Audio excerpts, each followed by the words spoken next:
ಕಾಂಗ್ರೆಸ್ನಲ್ಲಿ ಜೋರಾಗ್ತಾ ಇದೆ ಈಗ ಕುರ್ಚಿ ಕಿತ್ತಾಟದ ಕಿಚ್ಚು. ಸಿಎಂ ಸ್ಥಾನಕ್ಕಾಗಿ ಸಿದ್ದು ಮತ್ತೆ ಡಿಕೆಶಿ ಮಧ್ಯೆ ಒಂದಷ್ಟು ಫೈಟ್ ನಡೀತಾ ಇದೆ. ಹೇಗಿರುವಾಗ ಸ್ಥಾನವನ್ನ ಉಳಿಸ್ಕೊಳ್ಬೇಕು ಅಂತ ಹೇಳಿ ಸಿಎಂ ಒಂದ್ ಕಡೆ ತಂತ್ರವನ್ನ ರೂಪಿಸ್ತಾ ಇದ್ರೆ, ಅದೇ ಸ್ಥಾನವನ್ನ ಪಡೆದುಕೊಳ್ಬೇಕು ಅಂತ ಹೇಳಿ ಡಿಕೆ ಪ್ರತಿತಂತ್ರವನ್ನ ರೂಪಿಸ್ತಾ ಇದ್ದಾರೆ. ಕಾಂಗ್ರೆಸ್ನಲ್ಲಿ ಜೋರಾಯ್ತು ಕುರ್ಚಿ ಕಿತ್ತಾಟ. ಸಿಎಂ ಸ್ಥಾನಕ್ಕೆ ಸಿದ್ದು ಡಿಕೆ ಮಧ್ಯೆ ಫೈಟ್. ಇರುವ ಸ್ಥಾನ ಉಳಿಸಿಕೊಳ್ಳಲು ಸಿದ್ದು ತಂತ್ರ. ಸಿಎಂ ಸ್ಥಾನವನ್ನ ಪಡೆದುಕೊಳ್ಳಲು ಡಿಕೆ ಪ್ರತಿತಂತ್ರ. ಕೇರಳದಲ್ಲಿ ರಾಹುಲ್ ಸಿದ್ದರಾಮಯ್ಯ ಭೇಟಿ. ರಾಹುಲ್ ಗಾಂಧಿ ಸಿದ್ದರಾಮಯ್ಯ ಭೇಟಿಗೆ ಡಿಕೆ ಅಲರ್ಟ್.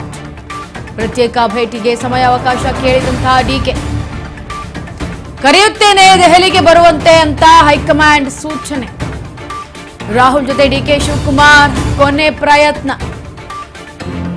ಶೀಘ್ರದಲ್ಲೇ ನಾಯಕತ್ವ ಗೊಂದಲಕ್ಕೆ ಬ್ರೇಕ್ ಬೀಳುವಂತಹ ಸಾಧ್ಯತೆ ಇದೆ.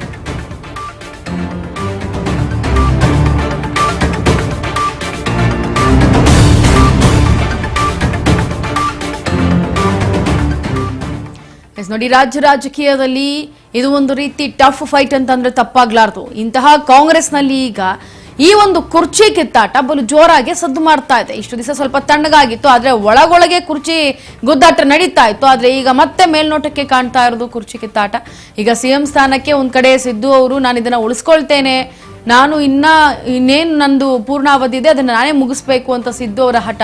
ಇತ್ತ ಡಿಕೆಶಿ ಅವರು ಸಿದ್ದು ಅವರು ಇವಾಗ ಮಾಡಿದ್ದಾರೆ, ಈಗ ನನ್ನ ಸರದಿ ನನ್ಗೆ ಬಿಟ್ಕೊಡ್ಲಿ, ನನಗೂ ಅರ್ಹತೆ ಇದೆ ಅಂತ ಹೇಳಿ ಈಗ ಡಿಕೆ ಅವರು ಕೂಡ ಒಂದಷ್ಟು ಇವರ ಮಧ್ಯೆ ಫೈಟ್ ನಡೀತಾ ಇರೋದು. ಈ ಟಫ್ ಫೈಟ್ ಅಲ್ಲಿ ಯಾರಿಗೆ ಕುರ್ಚಿ ಹೊಲಿಯುತ್ತೆ ಕಾದ್ ನೋಡ್ಬೇಕಾಗತ್ತೆ. ಇರುವಂತಹ ಸ್ಥಾನವನ್ನ ಉಳಿಸ್ಕೊಳ್ಳಲು ಈಗ ಸಿಎಂ ತಂತ್ರವನ್ನ ರೂಪಿಸ್ತಾ ಇದ್ರೆ, ಮತ್ತೊಂದು ಕಡೆ ಸಿಎಂ ಸ್ಥಾನವನ್ನ ಪಡೆದುಕೊಳ್ಬೇಕು ಅಂತ ಹೇಳಿ ಡಿಕೆ ಪ್ರತಿತಂತ್ರವನ್ನ ರೂಪಿಸ್ತಾ ಇರೋದು. ಈಗ ಆಲ್ರೆಡಿ ಕೇರಳದಲ್ಲಿ ರಾಹುಲ್ ಅವರನ್ನ ಸಿದ್ದರಾಮಯ್ಯ ಅವರು ಭೇಟಿ ಮಾಡಾಯ್ತು, ಒಂದಷ್ಟು ಮಾತುಕತೆಗಳನ್ನ ಆಡಿದ್ದಾರೆ.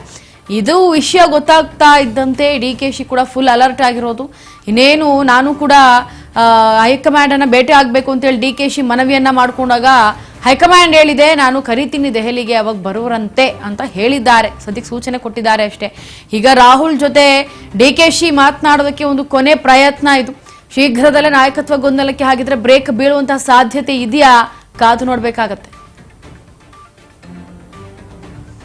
ಆದ್ರೆ ಎಷ್ಟರ ಮಟ್ಟಿಗೆ ಇಲ್ಲಿ ಒಂದು ನಡೀತಾ ಇರುವಂತಹ ಕುರ್ಚಿ ಕಿತ್ತಾಟ, ಒಂದು ಕಡೆ ಸಿಎಂ ಬಣದವರು ಕೂಡ ಸಿದ್ದರಾಮಯ್ಯನವರೇ ಮುಂದುವರಿಬೇಕು ಅಂತ, ಮತ್ತೊಂದು ಕಡೆ ಡಿಕೆಶಿ ಬಣದವರು ಕೂಡ ಡಿಕೆಶಿ ಅವರು ಮುನ್ನಡೆಗೆ ಬರಬೇಕು ಅಂತ ಹೇಳಿ ಒಂದಷ್ಟು ತಂತ್ರಗಳನ್ನು ಅವರು ಕೂಡ ರೂಪಿಸ್ತಾ ಇದ್ದಾರೆ. ಬರೀ ನಾಯಕರುಗಳು ಮಾತ್ರ ಅಲ್ಲ, ಅವರ ಬೆಂಬಲಿಗರು ಕೂಡ ರೂಪಿಸ್ತಾ ಇರೋದು. ಸದ್ಯ ಕೇರಳದಲ್ಲಿ ಸಿಎಂ ಸಿದ್ದರಾಮಯ್ಯ ರಾಹುಲ್ ಅವ್ರನ್ನ ಭೇಟಿ ಆಗಿರೋದ್ರಿಂದ ಸಿದ್ದು ಅಲರ್ಟ್ ಆಗಿ ಈಗ ನಾನು ನಿಮ್ಮನ್ನ ಭೇಟಿ ಆಗ್ಬೇಕು ಅಂತ ಹೇಳಿ ಮನವಿಯನ್ನ ಮಾಡಿಕೊಂಡು ಟೈಮ್ ಕೇಳಿದ್ದಾರೆ, ಯಾವಾಗ ಬರಬಹುದು ನಾನು ಅಂತ. ಆಗ ಹೈಕಮಾಂಡ್ ನಾನು ದೆಹಲಿಗೆ ಬರುವಂತ ಹೇಳ್ತೇನೆ, ಆಗ ಬರೋರಂತೆ ಅಂತೇಳಿ ಹೈಕಮಾಂಡ್ ಸೂಚನೆ ಕೊಟ್ಟಿದೆ. ಒಟ್ನಲ್ಲಿ ರಾಜ್ಯ ರಾಜಕಾರಣದಲ್ಲಿ ಇದು ಒಂದು ರೀತಿಯ ಸೆನ್ಸೇಷನ್ ಮೂಡಿಸ್ತಾ ಇರುವಂತಹ ಕುರ್ಚಿ ಕಿತ್ತಾಟದ ಸದ್ದು ಎಲ್ಲರಲ್ಲೂ ಕೂಡ ಒಂದು ರೀತಿ ಆತಂಕ ಮನೆ ಮಾಡಿದೆ. ಯಾರಾಗ್ತಾರೆ ಸಿಎಂ? ಸಿದ್ದರಾಮಯ್ಯನವರೇ ಉಳಿತಾರ ಸಿಎಂ ಸ್ಥಾನದಲ್ಲಿ, ಅಥವಾ ಡಿಕೆಶಿ ಅವರು ಸಿಎಂ ಸ್ಥಾನವನ್ನ ಏರ್ತಾರ ಅನ್ನೋದೇ ಒಂದಷ್ಟು ಗೊಂದಲಗಳು.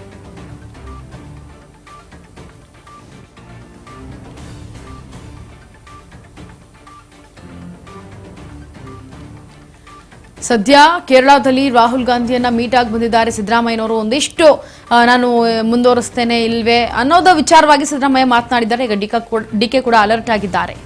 ಇದ್ರ ಬಗ್ಗೆ ಹೆಚ್ಚಿನ ಮಾಹಿತಿಯನ್ನು ಕೊಡೋದಕ್ಕೆ ನಮ್ಮ ಪ್ರತಿನಿಧಿ ಬಸವರಾಜ್ ದೂರವಾಣಿ ಸಂಪರ್ಕದಲ್ಲಿ. ಬಸವರಾಜ್, ಈಗ ಒಂದ್ಸಲ ಹೋಗಿ ಸಿದ್ದರಾಮಯ್ಯನವ್ರು ಭೇಟಿಯಾಗಿ ಬಂದಿದ್ದಾರೆ, ಈಗ ಡಿಕೆಶಿ ಅವರು ಮನವಿ ಮಾಡ್ಕೊಂಡಿದ್ದಾರೆ ಹೈಕಮಾಂಡ್ ಹತ್ರ ನಾನು ಮಾತನಾಡಬೇಕು ಅಂತ ಹೇಳಿ. ಈಗ ಕುರ್ಚಿಯನ್ನ ಪಡೆದುಕೊಳ್ಳೋದಕ್ಕೆ ಒಂದು ಕೊನೆಯ ಅವಕಾಶ ಡಿಕೆಗೆ, ಇದ್ರ ಬಗ್ಗೆ ಏನ್ ಹೇಳ್ತೀರಿ? ಇಂಚರ ಈಗಾಗಲೇ ಸಿಎಂ ಸ್ಥಾನದ ಪೈಪೋಟಿಯಲ್ಲಿ ಸಿಎಂ ಸಿದ್ದರಾಮಯ್ಯ ಮತ್ತೆ ಡಿಕೆ ಶಿವಕುಮಾರ್ ಅವರು ಸಹಿತ ಅವರದೇ ಆಗಿರ್ತಕ್ಕಂಥ ತಂತ್ರಗಾರಿಕೆ ರೂಪಿಸ್ತಾ ಇದ್ದಾರೆ. ಸಿದ್ದರಾಮಯ್ಯ ಉಳಿಸಿಕೊಳ್ಳುವಂತಹ ಒಂದು ತಂತ್ರಗಾರಿಕೆ ರೂಪಿಸಿದ್ರೆ ಆ ಒಂದು ಸಿಎಂ ಸ್ಥಾನವನ್ನ ಪಡೆದುಕೊಳ್ಬೇಕು ಅನ್ನುವಂತಹ ನಿಟ್ಟಿನಲ್ಲಿ ಡಿಕೆ ಶಿವಕುಮಾರ್ ಅವರು ಪ್ರತಿತಂತ್ರವನ್ನ ಹೂಡ್ತಾ ಇದ್ದಾರೆ. ಇದರ ಭಾಗವಾಗಿ ಏನು ಕೇರಳದಲ್ಲಿ ಸಿಎಂ ಒಂದು ಪ್ರಮಾಣ ವಚನ ಸ್ವೀಕಾರ ಕಾರ್ಯಕ್ರಮ ಏನಿತ್ತು, ಆ ಒಂದು ಸಂದರ್ಭದಲ್ಲಿ ರಾಹುಲ್ ಗಾಂಧಿ ಅವರ ಭೇಟಿ ಆಗಿರ್ತಕ್ಕಂಥ ಸಿಎಂ ಸಿದ್ದರಾಮಯ್ಯನವರು ಈ ನಾಯಕತ್ವ ಬದಲಾವಣೆ ವಿಚಾರಕ್ಕೆ ಸಂಬಂಧಪಟ್ಟಂತೆ ಕೆಲವೊಂದು ವಿಚಾರಗಳನ್ನು ಚರ್ಚೆ ಮಾಡಿದ್ದಾರೆ. ಆ ಒಂದು ವಿಚಾರ ತಿಳಿಸಿದ್ದಂತೆ ಡಿ ಕೆ ಶಿವಕುಮಾರ್ ಅವರು ಕೂಡ ಆ ಒಂದು ದೊಡ್ಡ ಮಟ್ಟಿಗೆ ಕೂಡ ನಿದ್ದೆ ಕೂಡ ಕೆಡಿಸಿತ್ತು ಅನ್ನುವಂಥದ್ದು. ಹಾಗಾಗಿ ಖುದ್ದಾಗಿ ತಾವು ಕೂಡ ಒಂದು ಪ್ರತ್ಯೇಕವಾಗಿರ್ತಕ್ಕಂಥ ಭೇಟಿ ಮಾಡಬೇಕು ಅನ್ನುವಂತ ನಿಟ್ಟಿನಲ್ಲಿ ರಾಹುಲ್ ಗಾಂಧಿ ಅವರಿಗೆ ಖುದ್ದಾಗಿ ಅವರೇ ಒಂದು ಕರೆ ಮಾಡಿ ಒಂದು ಸಮಯಾವಕಾಶವನ್ನ ಕೇಳಿದ್ದಾರೆ ಅನ್ನುವಂಥದ್ದು. ಅದಕ್ಕೆ ರಾಹುಲ್ ಗಾಂಧಿ ಅವರು ಸಹಿತ ಪ್ರತ್ಯೇಕವಾಗಿ ಭೇಟಿಗೆ ನಾನು ತಿಳಿಸ್ತೇನೆ, ಅವಾಗ ಬಂದು ಭೇಟಿಯಾಗಿ ಅನ್ನುವಂಥದ್ದನ್ನು ಕೂಡ ರಾಹುಲ್ ಗಾಂಧಿ ಅವರು ಡಿ ಕೆ ಶಿವಕುಮಾರ್ ಅವರಿಗೆ ಹೇಳಿದ್ದಾರೆ ಅನ್ನುವಂಥದ್ದು. ಸ್ವತಃ ಡಿ ಕೆ ಶಿವಕುಮಾರ್ ಅವರೇ ಅದನ್ನ ಖಚಿತಪಡಿಸಿರ್ತಕ್ಕಂಥದ್ದು. ಹಾಗಾಗಿ ಡಿ ಕೆ ಶಿವಕುಮಾರ್ ಅವರು ಸಹಿತ ಈಗ ಇನ್ನೇನು ಸರ್ಕಾರ ಬಂದು 3 ವರ್ಷ ಆಯ್ತು, ಇನ್ನ 2 ವರ್ಷ ಮಾತ್ರ ಉಳಿದಿರ್ತಕ್ಕಂಥದ್ದು. ಹಾಗಾಗಿ ಶತಾಯಗತಾಯ ಪ್ರಯತ್ನ ಮಾಡಿ ಈ 2 ವರ್ಷದಲ್ಲಾದ್ರೂ ಒಂದು ಸಿಎಂ ಸ್ಥಾನವನ್ನ ಪಡೆದುಕೊಳ್ಳಬೇಕು ಅನ್ನುವಂತ ನಿಟ್ಟಿನಲ್ಲಿ ಡಿ ಕೆ ಶಿವಕುಮಾರ್ ಅವರು ಸಾಕಷ್ಟು ಹರಸಾಹಸವನ್ನ ಕೂಡ ಪಡ್ತಾ ಇದ್ದಾರೆ. ಈಗ ಏನು ಒಂದು ಶುಭಗಳಿಗೆ ಶುಭ ಕಾಲ ಬರುತ್ತೆ ಅನ್ನುವಂಥದ್ದು ಹಲವಾರು ಬಾರಿ ಅವರು ಹೇಳಿಕೆಯನ್ನ ಕೊಡ್ತಾ ಇದ್ರು. ಆ ಒಂದು ಶುಭಗಳಿಗೆ ಅವರು ಏನು ಒಂದು ಆಸೆಯನ್ನು ಇಟ್ಟುಕೊಂಡಿದ್ದಾರೆ. ಆ ಒಂದು ಆಸೆ ಈಡೇರುವಂತಹ ಸಂದರ್ಭ ಬಂದಿದೆ ಅನ್ನುವಂತಹ ಉತ್ಸಾಹದಲ್ಲಿ ಡಿ ಕೆ ಶಿವಕುಮಾರ್ ಅವರು ಇದ್ದಂತೆ ನಿನ್ನೆ ಕಾಣ್ತಾ ಇತ್ತು. ಹಾಗಾಗಿ ಡಿ ಕೆ ಶಿವಕುಮಾರ್ ಅವರು ಸಹಿತ ರಾಹುಲ್ ಗಾಂಧಿ ಅವರು ಹೇಳಿದ್ದಾರೆ, ಅವರು ಹೇಳಿದ ತಕ್ಷಣ ನಾನು ಭೇಟಿಗೆ ಹೋಗ್ತೇನೆ ಅನ್ನುವಂತ ಮಾತನ್ನು ಕೂಡ ಡಿ ಕೆ ಶಿವಕುಮಾರ್ ಅವರು ಕೂಡ ಸಾಕಷ್ಟು ಒಂದ್ ಕಡೆ ಉತ್ಸಾಹದಲ್ಲಿ ಕೂಡ ಡಿ ಕೆ ಶಿವಕುಮಾರ್ ನಿನ್ನೆ ಹೇಳಿಕೆ ಕೂಡ ಕೊಟ್ಟಿರ್ತಕ್ಕಂಥದ್ದು. ಹಾಗಾಗಿ ಇದೀಗ ಸಿಎಂ ಬದಲಾವಣೆ ವಿಚಾರಕ್ಕೆ ಸಂಬಂಧಪಟ್ಟಂತೆ ಹೈಕಮಾಂಡ್ ನಾಯಕರು ತಾರ್ಕಿಕ ಅಂತ್ಯವನ್ನ ಕಾಣಿಸ್ತಾರಾ ಅಥವಾ ಮತ್ತೆ ಡಿ ಕೆ ಶಿವಕುಮಾರ್ ಅವನ್ನ ಸಮಾಧಾನ ಪಡಿಸುವಂತಹ ಪ್ರಯತ್ನದ ಒಂದು ರೀತಿಯಲ್ಲೇ ರಾಹುಲ್ ಗಾಂಧಿ ಅವರು ನಡ್ಕೊಳ್ತಾರ ಅನ್ನುವಂಥದ್ದು ಸಾಕಷ್ಟು ಕುತೂಹಲಕ್ಕೆ ಎಡೆ ಮಾಡಿಕೊಡ್ತಾ ಇದೆ. ಯಾಕಂತಂದ್ರೆ ಈಗಾಗಲೇ ಒಂದ್ ಕಡೆ ಸಂಪುಟ ಪುನಾರಚನೆ ಆಗ್ಬೇಕು ಅನ್ನುವಂಥದ್ದು ಶಾಸಕರ ಒತ್ತಡ ಇದೆ. ಇತ್ತ ಸಿಎಂ ಸ್ಥಾನ ಬದಲಾವಣೆ ವಿಚಾರಕ್ಕೆ ಸಂಬಂಧಪಟ್ಟಂತೆ ಕೂಡ ಒಂದು ತಾರ್ಕಿಕವಾಗಿರ್ತಕ್ಕಂಥ ನಿರ್ಣಯವನ್ನು ಹೈಕಮಾಂಡ್ ನಾಯಕರು ತಿಳಿಸಬೇಕು ಅನ್ನುವಂಥದ್ದು ಕೂಡ ಕೂಗು ಕೂಡ ಕಾಂಗ್ರೆಸ್ ಪಕ್ಷದ ವಲಯದಲ್ಲಿದೆ. ಹಾಗಾಗಿ ಆಡಳಿತಕ್ಕೂ ಕೂಡ ಇದು ದೊಡ್ಡ ಮಟ್ಟಿಗೆ ಒಂದ್ ಕಡೆ ಹೊಡೆತ ಬೀಳ್ತಾ ಇದೆ. ಹಾಗಾಗಿ ಇದನ್ನ ಸರಿಪಡಿಸುವಂತ ಪ್ರಯತ್ನ ಹೈಕಮಾಂಡ್ ನಾಯಕರ ಮೇಲಿದೆ.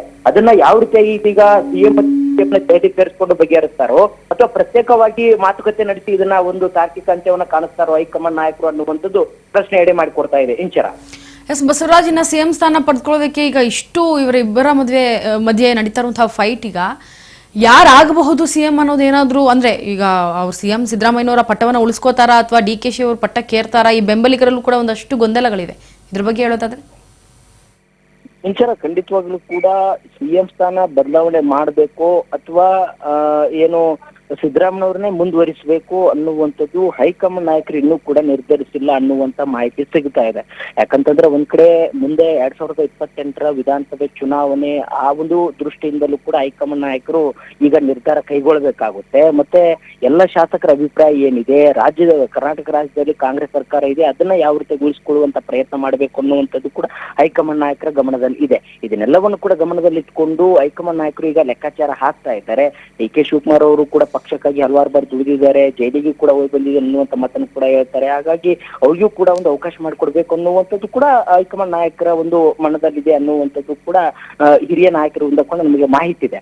ಹಾಗಾಗಿ ಸಿದ್ದರಾಮಯ್ಯನವರು ಕೂಡ ಈಗ ಮುಂದುವರೆಸಿದ್ರೆ ಒಂದ್ ಕಡೆ ಡಿ ಕೆ ಶಿವಕುಮಾರ್ ಅಸಮಾಧಾನಗೋಸ್ಕರ ಪಕ್ಷ ನಿಷ್ಠರಿಗೆ ಇಲ್ಲಿ ಬೆಲೆ ಇಲ್ವಾ ಅನ್ನುವಂತ ರೀತಿಯಲ್ಲಿ ದೊಡ್ಡ ಮಟ್ಟಿಗೆ ಸಂದೇಶ ಆಗುತ್ತೆ.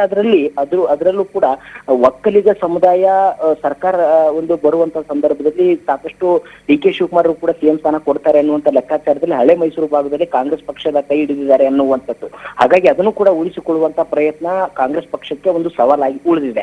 ಹಾಗಾಗಿ ಡಿ ಕೆ ಶಿವಕುಮಾರ್ ಅವ್ರನ್ನು ಕೂಡ ಈಗ 1 ವರ್ಷಕ್ಕಾದ್ರೂ ಸಿಎಂ ಸ್ಥಾನ ಕೊಡ್ಬೇಕಾ ಅಥವಾ ಇನ್ನು ಮುಂದೆ 2028ಕ್ಕೆ ನೀವು ಸಿಎಂ ಅದನ್ನ ಒಂದು ಮಾಡುವಂತ ಭರವಸೆ ನಾವು ಕೊಡ್ತೇವೆ ಅನ್ನುವಂಥದ್ದು ಹೈಕಮಾಂಡ್ ನಾಯಕರು ಅದನ್ನ ಸಮಾಧಾನ ಪಡಿಸುವಂತ ಪ್ರಯತ್ನ ಮಾಡ್ತಾರ ಅನ್ನುವಂಥದ್ದು ಕೂಡ ಚರ್ಚೆಯಲ್ಲಿ ಇದೆ.